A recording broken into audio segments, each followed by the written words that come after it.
And wasn't the FBI, I guess back then for me, I've been reading a bunch of articles.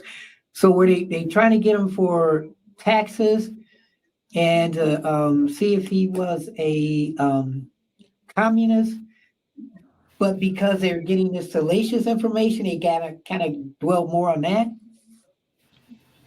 By 1964, the FBI's very explicit focus is on trying to publicly embarrass King by leaking this salacious sexual material.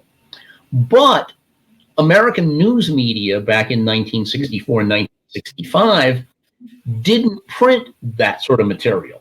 Right. You know, whether it was about King, whether it was about John F. Kennedy, whether it was about members of Congress who were drunk in public, didn't get reported.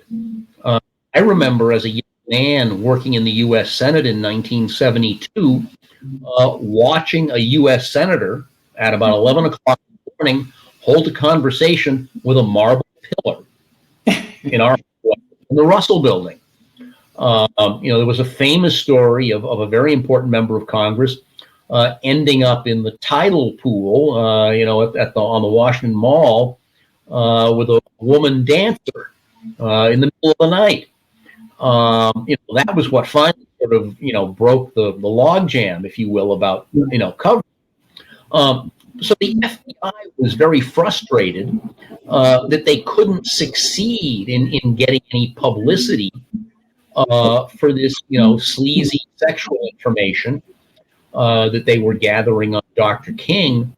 And it wasn't until, some years after Dr. King's death that any of that, began to see the light of day.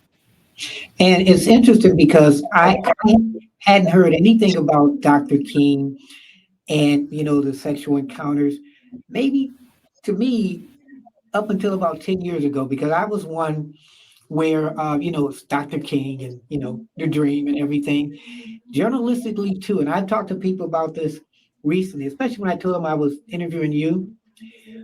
When you find out something and it doesn't match up with what people perceive, as a journalist, scholar, is it your duty or responsibility to just put out that truth?